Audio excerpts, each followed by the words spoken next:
So this is drawing on two different papers, one on dependency theory as a research program. So I'll talk a little bit about that first, and how to think about dependency theory in a different way from what we normally do, or how it's normally taught as a kind of outdated research agenda, and then apply that way of sort of thinking about global inequalities to the case of Ghana and the whole debate about financialization in developing countries.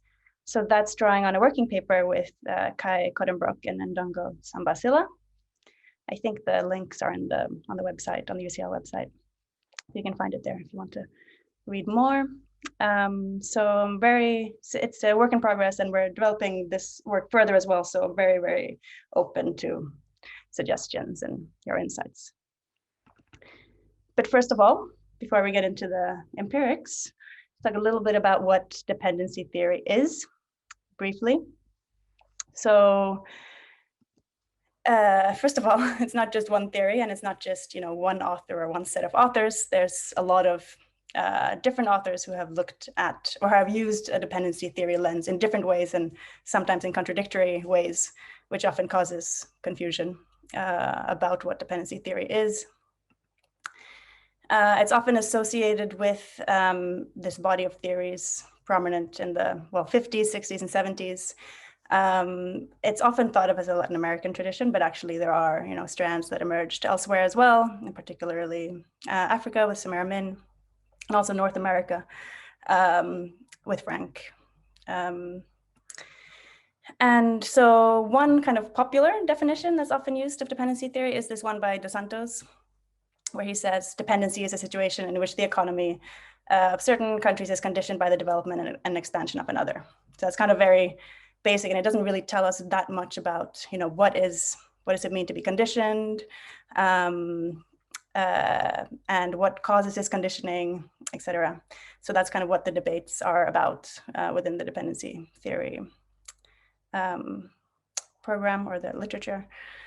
So there's disagreements among them, and often the literature is categorized as Latin American structuralists, as many of you know, and neo-Marxists.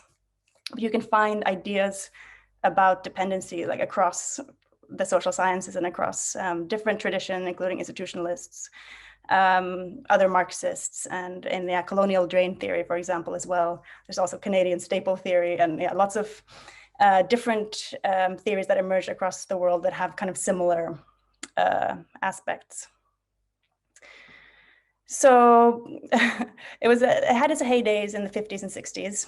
And then these days, usually when you hear about dependency theory, it's often thought of as a theory of the 50s and 60s that now is not relevant anymore. You see that in the media, the way it's talked about in the media, like the Dustbin of History, the Foreign Policy wrote an article dismissing it. And yeah, I took a screenshot of a Guardian article where it's likened to conspiracy theories. And this reflects also the discussions in academia, where a lot of scholars have dismissed dependency theory as well, which is what kind of motivated me to start looking into what dependency theory really is and the debates about it during my PhD a while ago, and really reading into the debates and the critics, and kind of figuring out that sometimes, a lot of the critics will be, right about the particular theory they're critiquing, but maybe not right about, all of the theories or the whole sort of literature. So that led me to try to investigate why it went out of fashion, and if it going out of fashion is justified or not. So I found three main reasons: epistemological, empirical, and political. So I'll just talk very, very quickly about them. So the epistemological, basically the critiques of the theories themselves, often tend to be critiques of Frank. And he is often seen as a spokesperson for dependency theory as a whole, which Cardoso, who's another famous dependency theorist, argues that presenting Frank as his representative of dependency theory actually made it the straw man easy to destroy, which is where the title of my paper comes from. The first title of the paper was Beyond the Straw Man.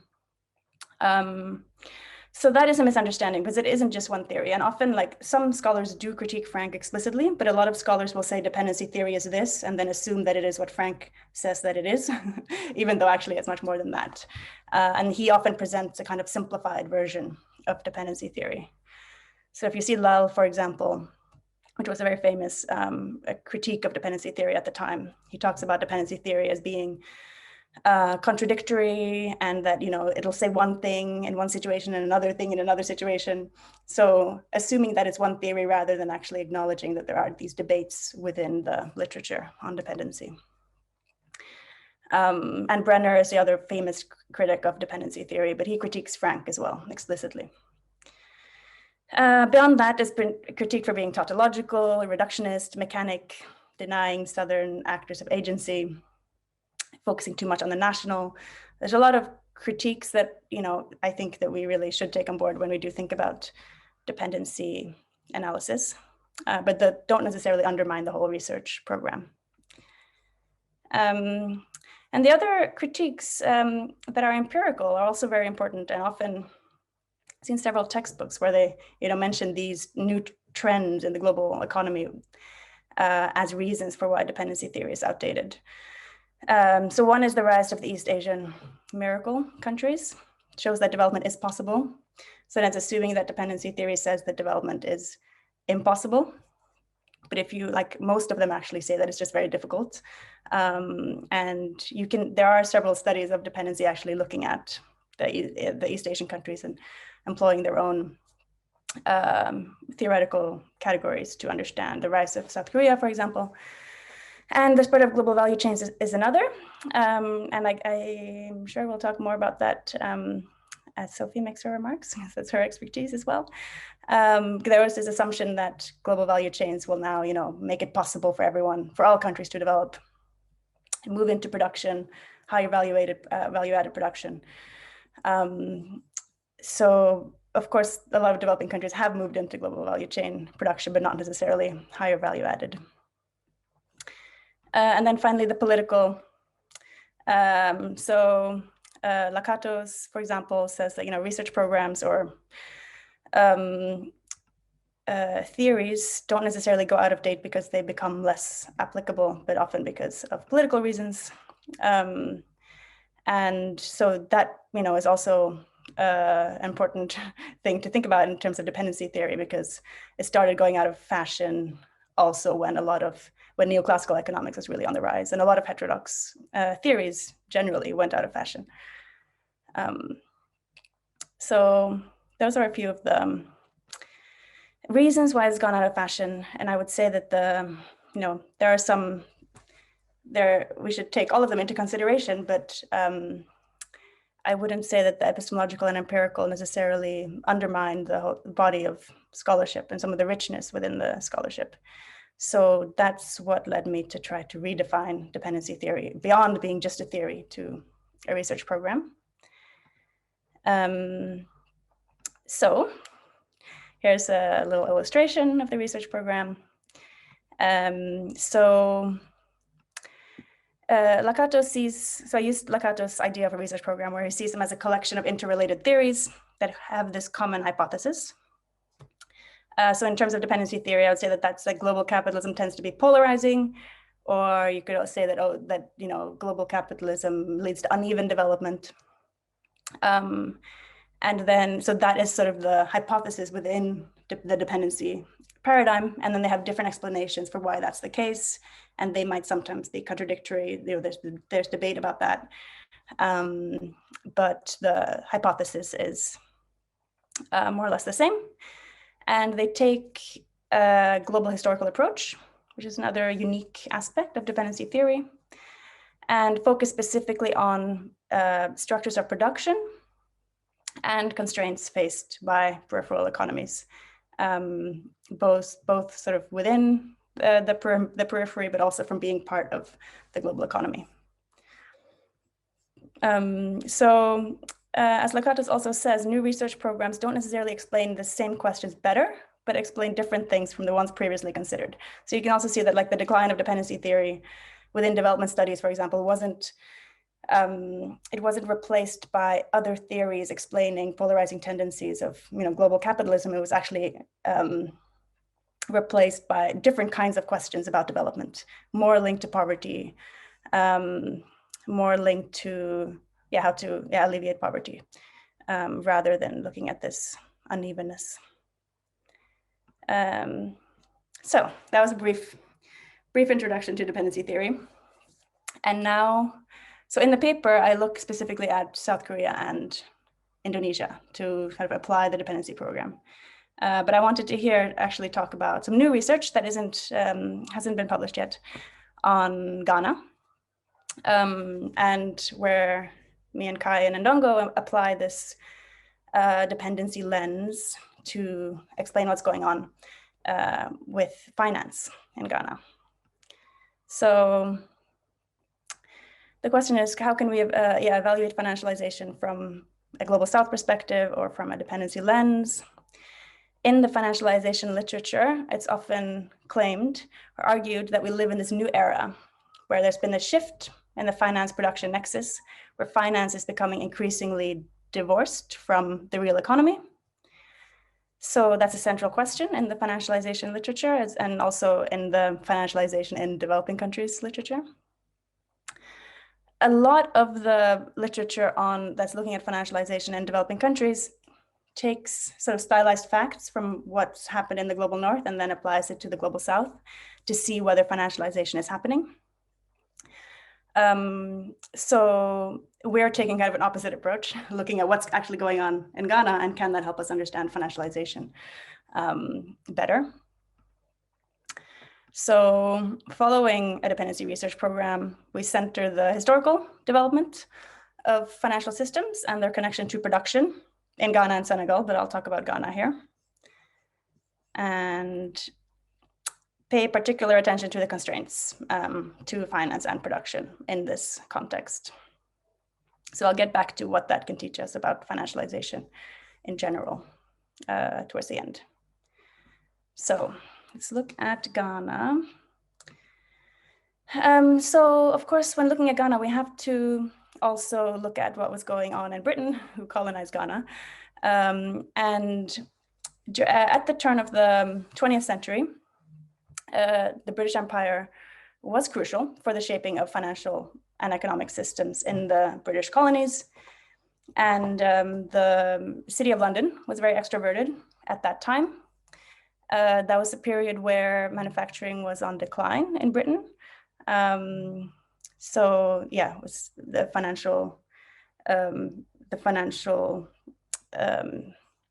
system or the City of London was becoming very important.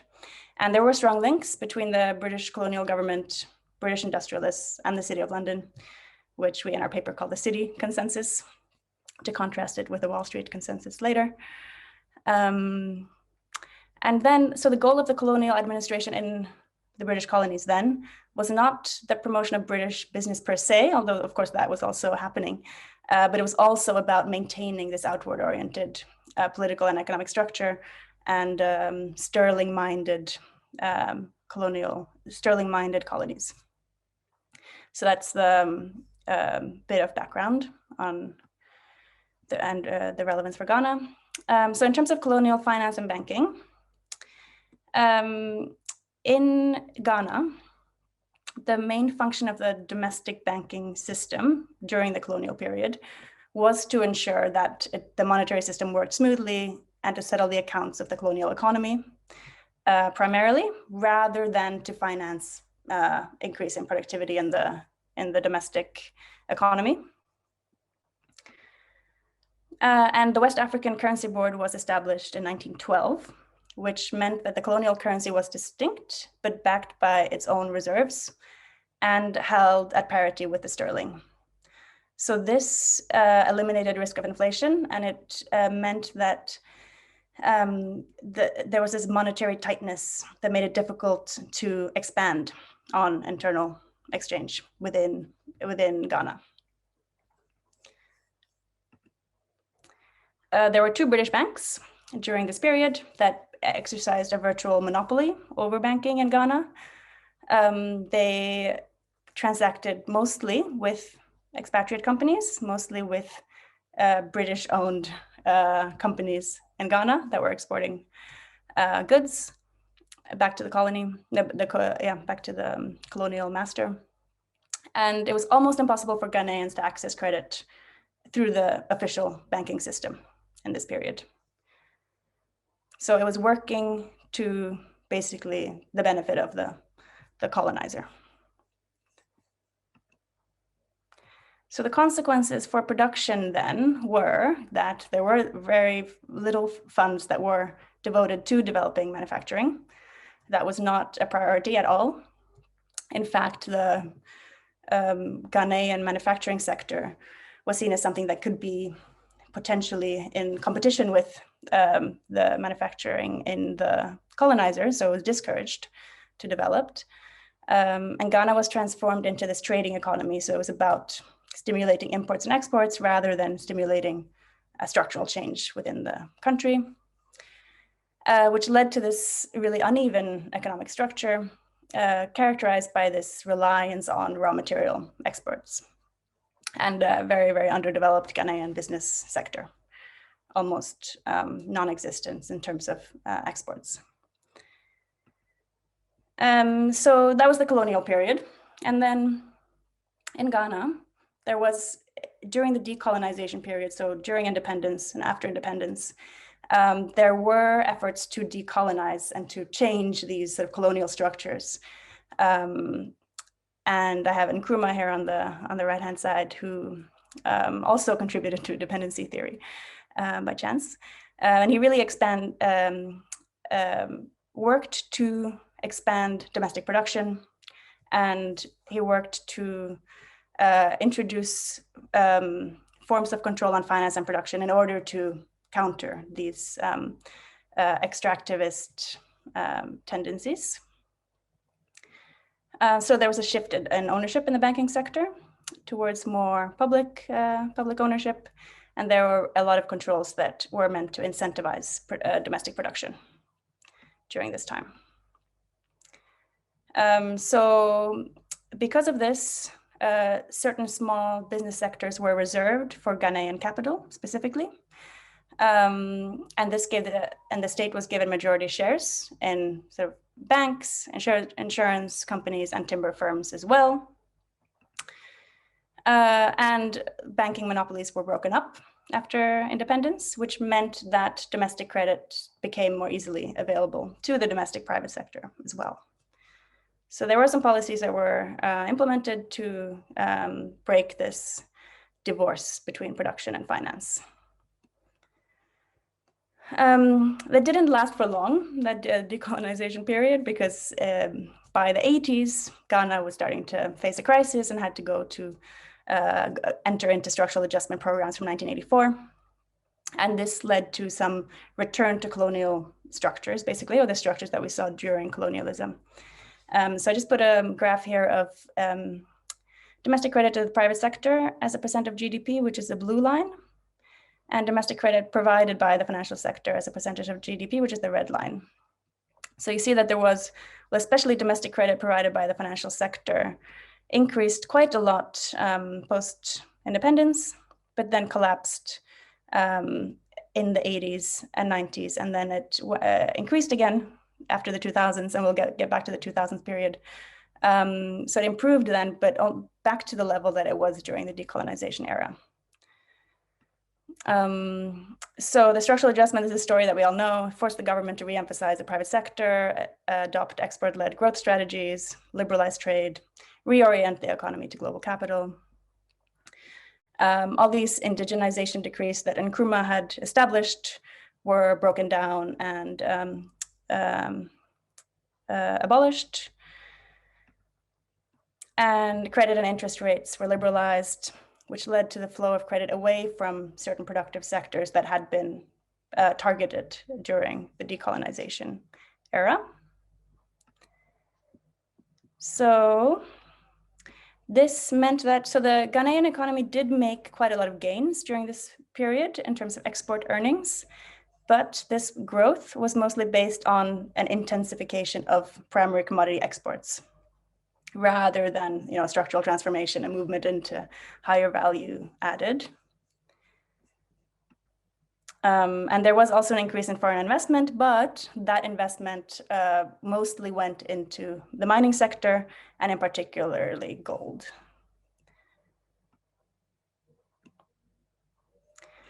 So here you have a graph with value added as a percentage of GDP, with agriculture, forestry and fishing on the red line and the manufacturing in the blue. So again, you see that there was some increase in value added in the agricultural sector before structural adjustment, and then a secular decline since then, which can be attributed to all these sectoral credit ceilings being removed, preferential interest rates to certain sectors being abolished.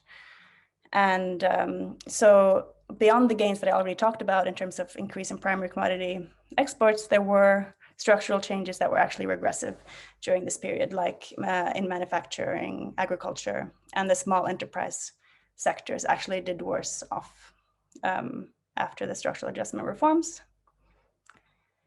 So I don't want to overwhelm you too much with this, but here are some kind of key banking and financial indicators. We look at Senegal and Ghana, compare them to United Kingdom, which is highly financialized, and Germany, which has an economy where the financial sector to some degree is more connected with the real economy. And you can see that, so the foreign bank assets among total bank assets and foreign banks among total banks are very high in both Senegal and Ghana compared to, UK has quite a lot of foreign banks, but Ghana and Senegal have more as a percentage. So domestic credit to private sector and deposit banks' claims on domestic non-financial sector to GDP, which is a measure of how much finance is going to the real economy. You can see that by these measures, there was some increase in Senegal in the 2000s. In Ghana, we found data going back to 1968, and with that data, you see that, from 1990 to 2017, there was an increase in finance going to the real economy, quite a big increase from 4% to 26%. But if you compare it to the post-independence decolonization era, then the increase is not as much. So it's more of a cyclical trend rather than a secular improvement. And of course, if you compare to UK and Germany, it's just very, very low. So, looking at the time, today, so you do see that there is an expansion of financial markets, and there were new structural adjustment reforms in Ghana in the 2000s and more recently in the recent years that have allowed easier access for banks to engage in commercial, merchant, and investment banking. So these conditionalities are in line with what Daniela Gabor called the Wall Street consensus, which involves creating new opportunities for global finance, new opportunities for foreign investors to come in through policies like, for example, creating local currency capital markets, which has been a priority for the IMF in recent years in Ghana. So the banking sector has grown very quickly.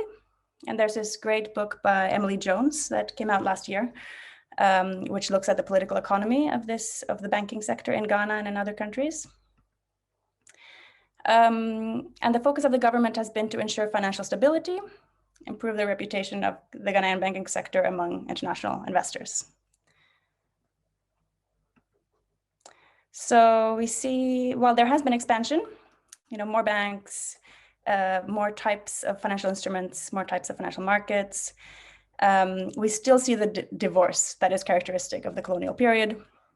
And actually the effects of the reforms, which Jones finds in Ghana, actually led to a reduce in the volume of lending to the real economy. So the structural adjustment had a kind of similar effect to the colonial currency boards, leading to credit, becoming insufficient for the domestic private sector needs.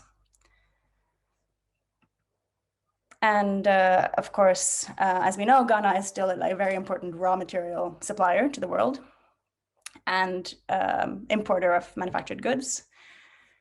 So, you know, it retains that type of production structure. So this divorce that we see in the colonial period between finance and the real economy has deepened to some extent with the Wall Street consensus. Okay, so what does this teach us about financialization in developing countries? It does help us see financialization in a different light, studying it from the perspective of Ghana, because it directs us towards how finance and production have been shaped historically during the colonial period, because a lot of financialization literature looks at the past 5 decades or 6 decades. But if we take a historical lens, we see that this divorce between the financial sector and the real economy has colonial origins in Ghana and Senegal. So yeah, taking this long durée perspective basically shows that at least in the case of Ghana and Senegal, there isn't like a new era of capitalism characterized by a divorce between finance and production.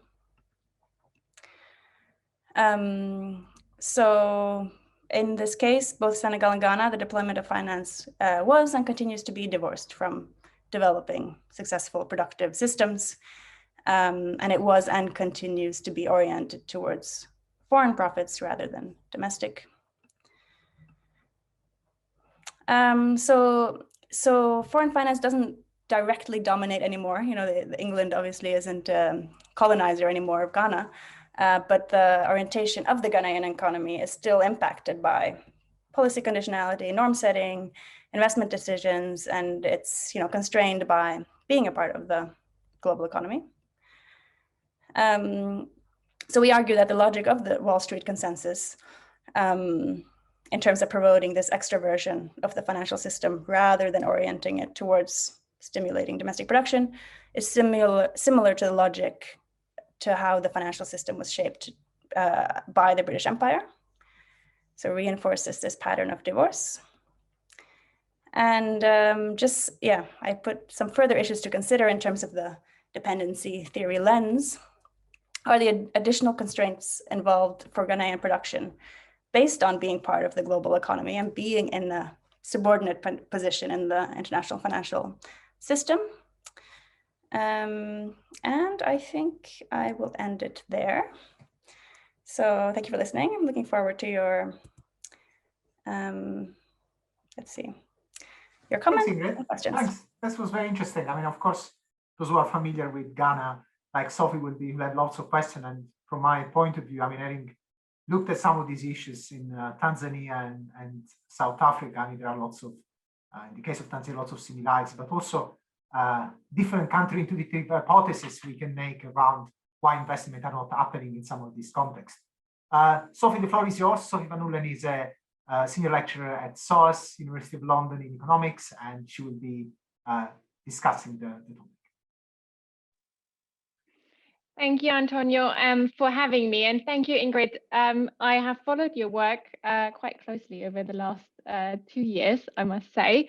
When I first discovered your work on dependency theory, which is absolutely excellent, and I think it's long overdue that someone actually puts dependency theory back on the top of the agenda of development research. So I think you did an excellent job on both reformalizing and maybe demystifying dependency theory to some extent, which I think is excellent. And I'm really happy to see that so much additional research, now new research is coming through that follows the research agenda that you basically put out there. So that's absolutely excellent. So I'm not going to comment much on the dependency theory component of your presentation because there I'm in complete agreement, and I know there's an excellent paper out there already, and I encourage everyone to read this. But let me focus on the second paper that you presented, which was specifically on Ghana and the banking sector, which I think is absolutely, it's super interesting. And it's a very interesting way of looking at it as well. So I like your kind of almost historical inductive approach to building up your argument. And I fully agree with your argument there. I'm just wondering whether the framing it from the onset through the lens of financialization might actually be counterproductive in order to get across your argument. So one thing which I was first puzzled a little bit by seeing financialization at the beginning, and especially since it is a buzzword, as you well know, and there's so many different definitions about financializations out there, and it's very difficult to kind of then pick one that might not fit very well, but then do not acknowledge maybe some of the scholarship that might fit into that more than maybe the lens of the divorce between productive and financial sector. So lots of scholars that work on financialization would not agree with that definition, while others have completely subscribed to that definition. And some scholars who have worked alongside the financialization literature are also very much against that particular definition, who focus more on monopoly capitalism and what that meant. So you see finance as something that is inherent to monopoly capitalism, and as especially a branch of the new Marxist tradition. So when I know that a lot of the arguments that you build in that particular paper come through the lens of imperialism, and I think that might actually be the better starting point to set out your argument and then build it through the lens of imperialism, and then at the end pose the question of, okay, so how does financialization materialize or does not materialize in the particular context of a middle, in Ghana's case, middle income country. And why I'm saying, so the materialism lens, it reminded me a little bit of the work, I'm sure you come across his book, Tony Norfield, who wrote a book on the City of London. And he very much kind of unpacked, so you're basically looking at the other end of the story that he presents there, also from an imperialist point of view. And the story is that in Ghana in particular, and as also applicable to many other colonies at the time, the entire economy was set up for extractive purposes. So we never had this kind of the storyline of having a financial sector that builds up alongside a manufacturing or productive industrial base was never a preamble on which the Ghanaian banking sector evolved. So Ghana never had, or it had actually a strong manufacturing base before colonialism, and it might have been interesting to also look into like how kind of financial mechanisms have supported that at that point. But I think it might be a bit difficult to research that, but I think that might be an interesting complement. But that's more of a side note. But once the colonizers sat in, the entire system was, as you said, completely set up for extraction. So there was no manufacturing, there was no industry, but it was purely primary commodity extraction, and the banking sector was purely set up for the purpose in order to facilitate that extraction. At the same time, also to ensure the dominance of the British Empire in the realm of international finance. Right, so the British Empire was very much concerned about losing its prominent position against the US, which eventually did happen to some extent, and were enforcing the use of pound sterling in all of the exchange trade that happened by the colonies, so that they could find a market for their declining industrial base in the UK, and at the same time also finance their own trade deficit by depositing the income that their colonies made in foreign exchange in the central bank, so basically in the Bank of England. So that helped the UK quite a long way. And of course, the banking sector in Ghana did play a fundamental role in that. So it was never set up to be supportive of any industrial sector or manufacturing sector in the first place.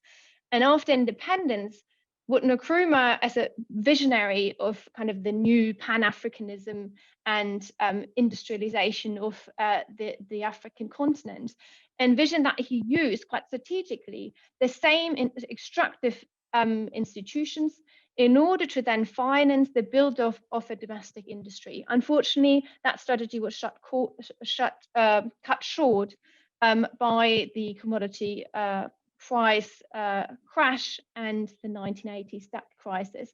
But that was the overarching strategy, but that also was not something that necessarily facilitated a complete revamping of the institutions that have been set up, both for which were still geared towards extraction, in order to finance then an industrial base that would then have a demand for maybe a domestic banking sector, to at least have a potential to foster a pro-productive relationship, rather than one that is kind of the divorced situation. So it basically continued to be divorced, but it was never set up in the same way as when we talk about the banking sector in the UK or the US, where maybe there was more constructive relationship between banks, and they played a role in building the country's industrial base, and then maybe at some point, depending on whom you where your alliances are in the financialization literature, maybe there wasn't a divorce, or maybe it's just a more mature stage or a different stage of global capitalism. Maybe that's just an inherent part of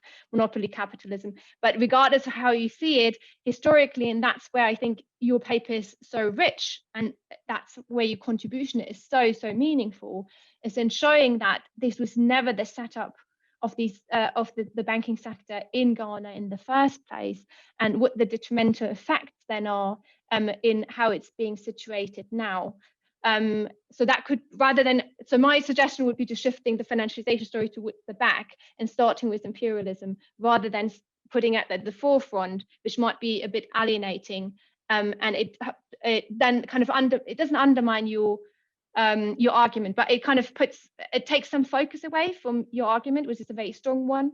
So I thought that could be more your almost concluding discussion. So what does it mean in the context of financialization? And what does it also mean in the context of what is the potential of the Ghanaian banking sector? So does the Ghanaian banking sector has a potential to be have a productive relationship with an industrial sector or not, to start with? And your conclusion very much seems to be that it doesn't. And there we can talk about how the banking sector in Ghana is being located within the global monetary architecture and globalized finance. And that's where some of the literature, I think, also on financialization in South Africa might be quite interesting to relate to, because that focus in particular.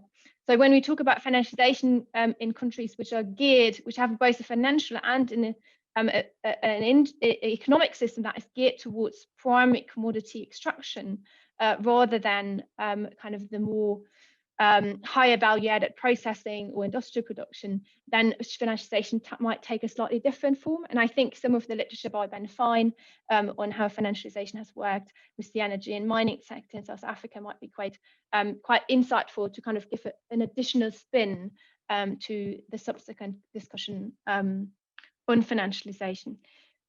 So yeah, to conclude, excellent paper. So when I read the analysis, I was okay. This is imperialism. This is dependency theory, historical approach, amazing. But I would have suggested to put I was just confused to read about the financialization lens from the start rather than at the end of it. But yeah, excellent paper, and I really enjoyed reading it. Thanks so much, Sophie. Thanks a lot. I think we can open the floor. I mean, I will chip in later with some questions or some comments as well, because I'm very interested with Sophie. We've been working on financialization in South Africa, and paradoxically, you have the situations where in the post-apartheid, the situation in the banking sector actually turned even more monopoly capitalism than it was before, and in fact that hasn't contributed to investment.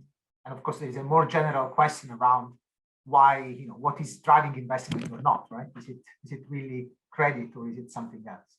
I'll come back to this question later on. Let me just thank again Sophie for her rich comments. And there are already a couple of questions. One from Colonel Festus Abu-Hage, who is saying, thanks, Ingrid. What do you think is the way forward for Ghana to break its dependency syndrome in practical terms? So this is an invitation to engage and translate some of the things you were saying in the context of today Ghana and the current, persistent form of dependency. And I'll pass you a second question, which says to what extent, and this is to the panelists, to what extent is dependency theory valid for understanding development issues in Global South? Does it apply everywhere or to everything there? Let's start with these two. Okay. Thank you so much. And thank you, Sophie, for all the comments. I think you're right about the paper has a little bit of, maybe it is a bit constructed, the financialization lens at the beginning. But the thing is, it's under review for a special issue on financialization in emerging economies, which is why we kind of had to center that and then introduce the case studies. But I think you're right that actually the point is not really about financialization, it's about imperialism. But we wanted to introduce that to the financialization in emerging economies debate. So that's why that's there. But yeah, that's a good point for when we sort of move forward with the work on this. So both of the questions are very big. So the way forward and I guess they are related to some extent. But let's take the one from Festus first. So the way forward for Ghana in terms of breaking dependency. I think in terms of what I presented, I guess, I think it's very clear that moving just accepting this Wall Street consensus of just continuing and creating financial markets is not going to break with dependence, right? So I think that is sort of the starting point, and then the question becomes, okay, what do you do then? And there are a couple of things depending on what level of policy you're thinking about. So in terms of like what the Ghanaian government can do also depends on the global economy and global governance structures. But when we look at successful development finance, usually it's not market-based finance. It's development banks that strategically try to channel investment into certain sectors, which is something that is discouraged in the global currently in sort of the ideology of development, discouraged by the IMF, discouraged by the World Bank. So I think we need to sort of work with challenge the conditionalities that the international financial institutions are pushing on Ghana in order to give the government more policy space, be one. But that's on the financial side, but of course on the production side, there's also lots of challenges that are related to dependency that of course Sophie can also talk more about with the cocoa sector in Ghana, and the extreme volatility in terms of prices that basically puts the government in a bind to a certain extent. They also really need to have foreign reserves, which also binds them in certain ways. So then the solutions can't just be domestic, they actually have to be global. And you have to think about primary commodity funds, like the things Prebish was talking about when he was head of UNCTAD in the 60s, ways of basically restructuring how trade works, which is much more challenging than anything sort of the Ghanaian policymaker can do. So yeah. Of course, there's things that the Ghanaian policymakers can do, and they have to do with how you sort of shape the financial system and how you direct finance. But we also need to change improve the policy space for these policymakers. So that would be a kind of short answer to that question. And then the second question: to what extent is dependency theory valid for understanding development issues in the Global South? Does it apply to everything? So first of all, dependency theory isn't one thing that can apply to everything, I guess, but I think the lens of, centering uneven development, taking a historical approach, paying attention to the constraints is something that can give us insights, probably about everything, I would say. And there are, like, at the end of the paper that I have on dependency theory, I tried to outline some, new areas where we can use dependency theory. Like, for example, when we think about climate change, where I think there is also this need to think about how, historically about how environmental concerns have evolved, how climate change has happened, and there are these scholars that are looking at unequal exchange in terms of the ecological system as well. So it does apply to things that you normally maybe wouldn't think it would apply to. So I think, in terms of, if you think about it in sort of a general research program way, I guess I think it is fairly relevant for a lot of things. But I wouldn't say that, it's a theory that you can just apply to understand everything. I would say, would you agree? I mean, given you started very nicely, pointing out what dependency implies, right, as a word in itself, right? So it's about power. It's an unbalanced relationship. So as soon as it's about power, I guess the key issue here is how is that economists stop talking about power, right? And in a sense, anything that is about economics detached from that analytical lens or perspective, lose meaning to a certain extent. I think the revamping of interest you were talking about, value chains and so on. I think the World Development Report just came out in 2020. They are sort of now opening to the idea that actually, value chain might not be necessarily such a great thing all the time, right? So I think there is some element of recognition that some of these theories in the past had, and in fact, the value chain theory, as we know, Jarefi started from looking at dependencies. To a certain extent, it is interesting to see also how within the discipline, right, the epistemological community has evolved and selectively removed parts of the original seeds to which you were referring to in the first part of your presentation. There are lots of questions coming, which is great. The next one is by Nina. Would you like to, Ingrid, to engage with the question, read it yourself? Okay. Please. Okay. So, I love the frame. I was wondering if you distinguish between financial subordination and subordinate financialization. And further, I'm curious to know why you chose indicators you presented to show financial subordination. That is a good question. So should I just answer it, or? Yes, maybe I'll cluster a few of the others later on, so you have a chance to engage with all of them. Yes, please. Okay.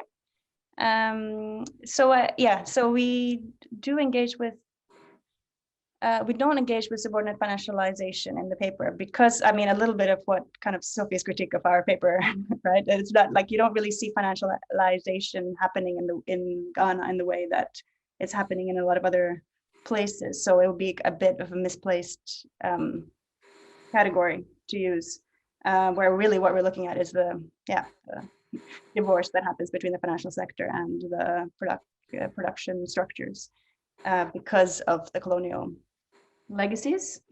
So it's more about that relationship. And actually, I mean, we do look at financial subordination to a certain extent, but that's actually something that I think we could develop a bit further, because we look mostly at how the financial system is structured in relation to the real economy, rather than actually really going into how it's related to the global and subordinated within the global financial system, which it also is, but we don't. That's sort of not the main focus of that paper. But that is definitely a very relevant category for Ghana as well. There are more questions. For the next one, I'll read it. It's very short. And for the following one, I will invite Olga to join us in the panel. The immediate question is, what can we say from dependency theory lens on interest rate in Ghana or Africa? What can we say from the dependency theory lens on interest rate in Ghana or Africa? So I guess, good question.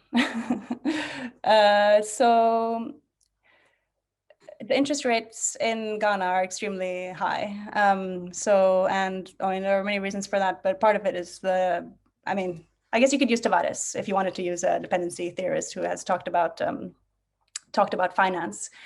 in particular. Most of the dependency theories start from production and then look at how finance is related to production. Tavares starts with finance.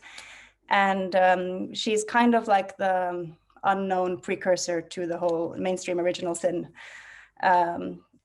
argument about how countries sort of are dependent if they can't borrow in their own currency at an affordable rate, and sees that as a symptom of dependence.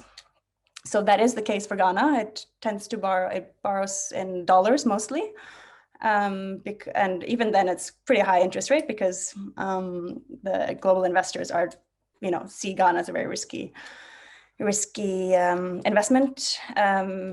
Eurobonds generally were only starting to be issued in the 2000s in Africa. And that allowed African countries to be able to access finance at somewhat more affordable rates, but it's still around 10%, 8-9%. So relatively high compared to countries in the global north, like in Germany with negative interest rates. So that is a clear symptom of dependence that exacerbates the dependence further and further creates inequalities.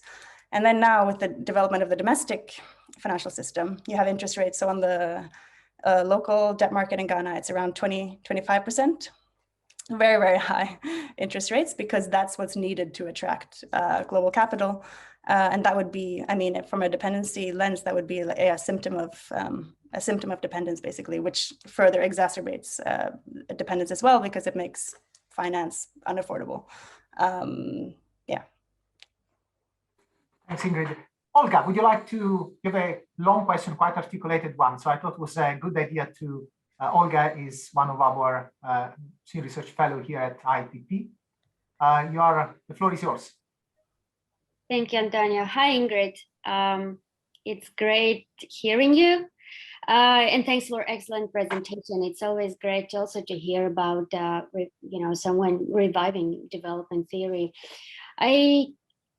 When you presented comparison, the table comparing some key features of the financial system, percentage of foreign banks, lending and stuff. And there was a comparison between Ghana and Senegal, right? With the UK and Germany. I just couldn't stop thinking of, and it's just kind of intellectual curiosity type of question, whether it might make sense to see, find similar patterns and compare these developments in supporting, foreign banking sector, supporting foreign-owned enterprises at the expense of, supporting local economic development between newly industrialized countries or newly independent countries of, let's say, Africa or elsewhere, and also Eastern European countries post-1990s, because the patterns of, those synergies between foreign banks, particularly in foreign, large foreign companies, they're essentially similar. And I'm just curious to know whether you think it might make sense to make those comparisons. Thank you. Great to hear from you too. And a great question. So I think, it depends what you're trying to understand, right? I would be very interested to see those comparisons, but I don't know enough about sort of the situation in Eastern European countries post-1990 to sort of be able to hypothesize about what you would find. I guess actually you would be in a better position to say something about how they would compare with Ghana and Senegal. But I can't think of any comparison like that, but I think that would be really interesting to look at. And related to that, I just realized, and Nina reminded me in here, that I forgot to answer the second part of her question about the indicators, which I guess are relevant they're the indicators that we use to compare Germany, UK and Germany. So the indicators that we used, basically we looked at the data from the international financial subordination literature and the subordinate financialization literature of Jeff Powell, Nina Kaltenbrunner, and Bruno Bonizzi, which essentially and then we use the data that was available. So that's the problem with African economies generally, is that there's a lot of the unavailability of data is a sort of really big problem that kind of steers what you can actually look at. So we used all the data that we could find. And basically what I presented is, well, there's more, a little bit more in the paper. But those are the statistics that you can find from the World Bank and the IMF that say something about the relationship between finance, like to what extent finance, the financial system finances production. Yeah. Thanks.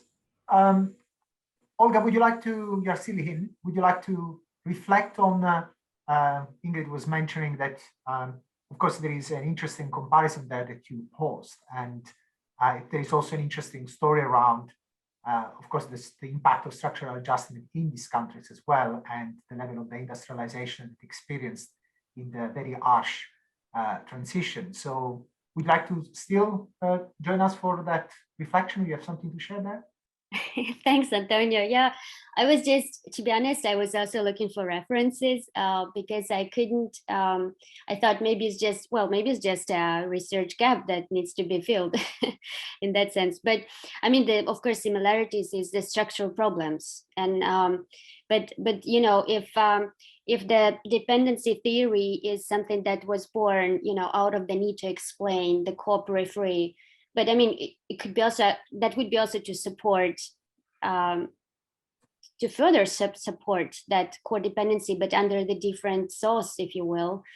I mean, there is extensive literature on Europeanization that looks at this asymmetrical integration, for example, in the European Union. But I was just wondering if there could be also, you know, if there were comparison can be made, not from the point of Europeanization of policy or multi-level governance, but also from just purely, you know, in terms of economic systems that it's designed to be, it's there perpetually in a way. So yeah, I didn't have an answer. I was just really kind of trying to open that for reflections further.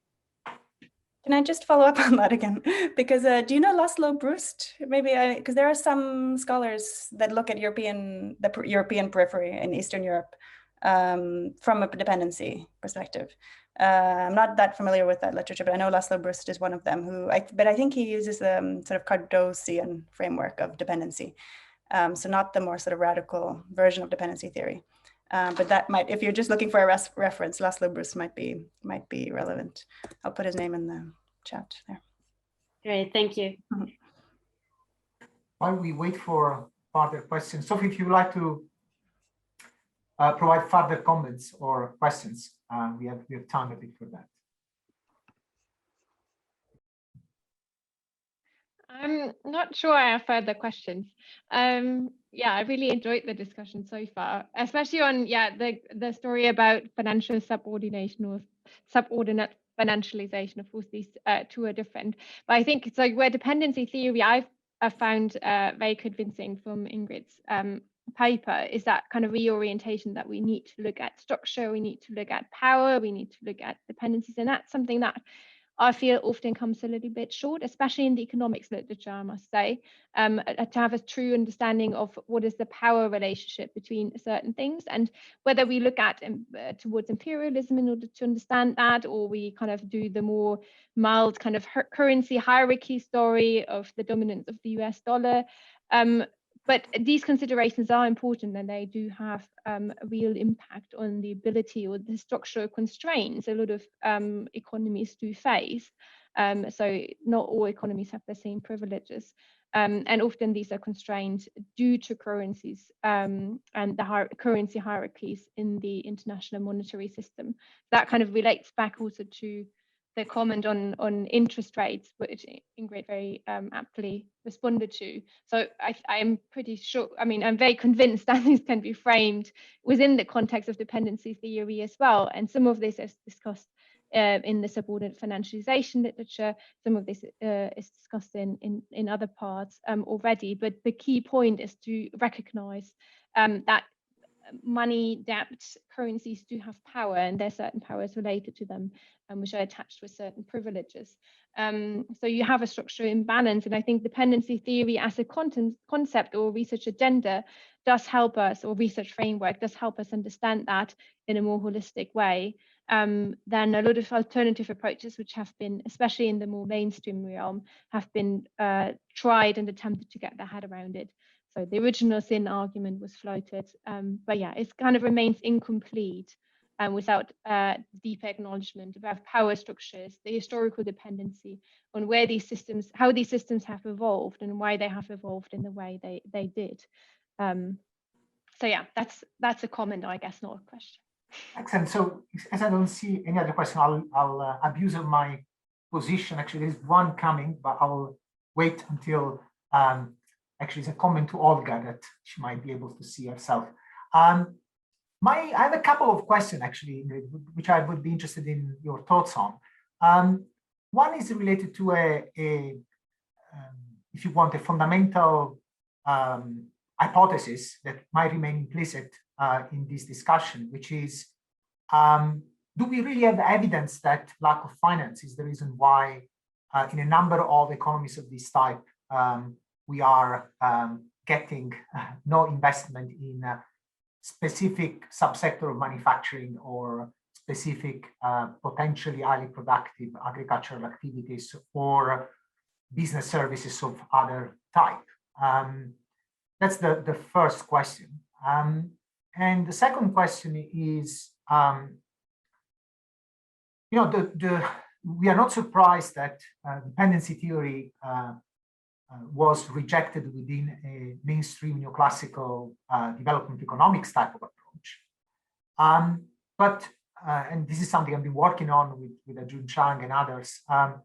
It's a bit more puzzling, and I would like to hear your thoughts about it, that actually the idea of looking at production and productive structure as a key organizing principle to understand development, understand transformation, understand the broader society, not as a pure technical transformation, but actually as the shaping of the society, which is pretty much the message of the classical political economists from a different angle, from a more liberal angle, but still was actually centered on that.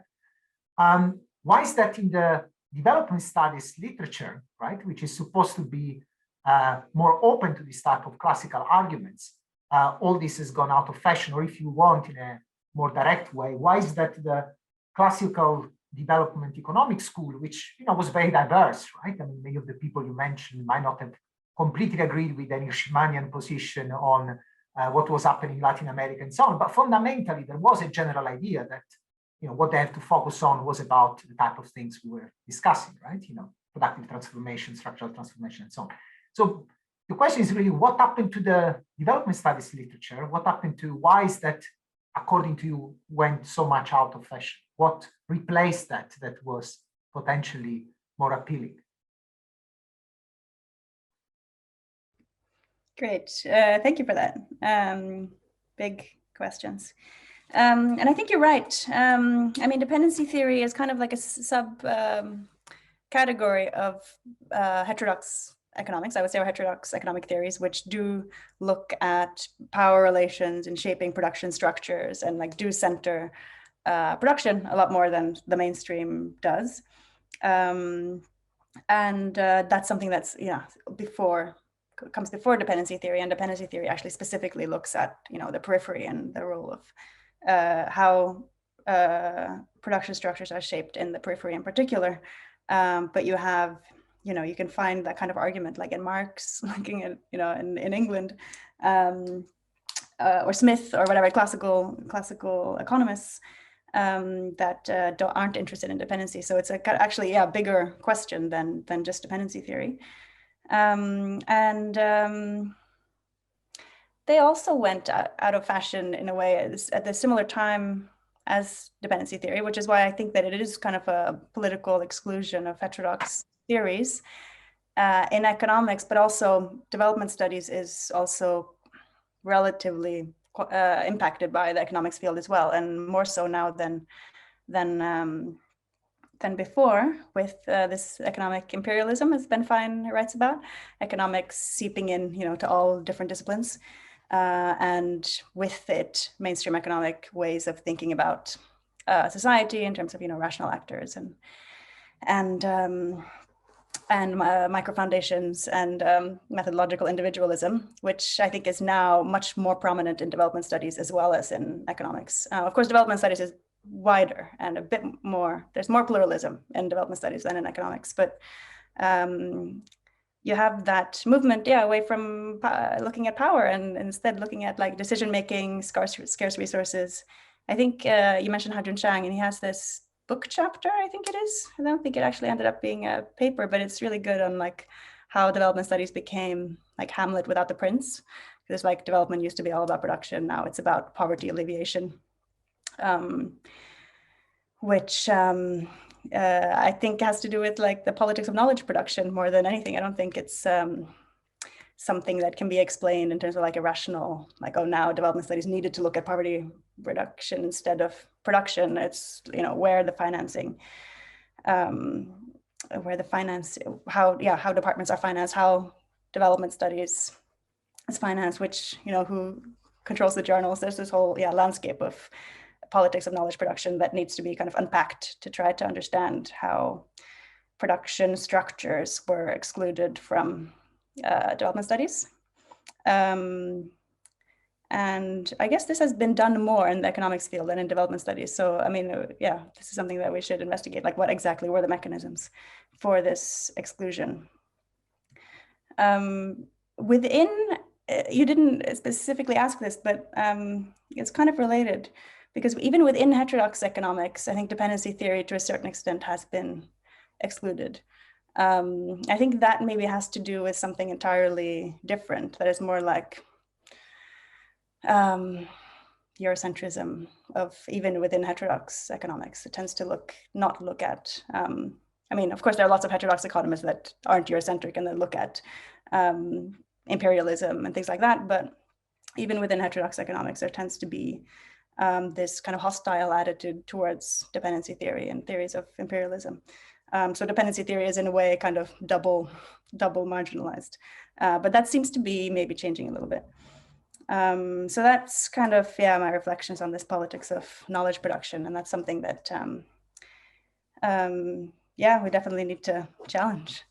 And then on the fundamental hypothesis that you mentioned, I wouldn't say, maybe this should be clarified in the paper, because I wouldn't say that we're necessarily hypothesizing that the lack of finance is the reason for the lack of investment, but rather that the way that the financial system is developed doesn't work for the production structures. But then, the question then becomes, okay, what would actually a financial system, or how would you actually spur investment in the real economy, which is a really important and interesting question, which maybe I would put back to you in a second. And I think that, of course, it's not just about sort of a lack of a financial system working for production. It's also about how the production system is located in a global competitive environment where, it's extremely difficult to compete with these big multinational corporations. Like for a Ghanaian cocoa farmer to, relate to that is just, very overwhelming and almost impossible within the current structures. And a lot of things would need to change for the Ghanaian production structures to change, not just the financial system. The financial system is just one sort of element. So I think that that's a very good point, and that we need to also kind of keep that in mind and make that very clear, that it's not just, if we solve all the problems in the financial sector, then the Ghanaian cocoa sector will become like a leading chocolate producer. So yeah, thank you for that. Thanks. And by the way, given that you mentioned that we are going to have tomorrow the launch of a special issue that we have recently published for the European Journal of Development Research, again with Ha-Joon Chang and a number of colleagues like Maria Savona, Kyung Lee, and others who are going to be joining the event, and Sophie as well, and others. So this is just a part of a long conversation. Many of the people you mentioned, Emily, gave a presentation last term, and Daniel as well. So it's good to see that there is a dialogue going on. Okay, I don't see other questions. So and there is a comment for Olga in terms of references to the Central European context and role there. I would just add my 1 cent to that conversation.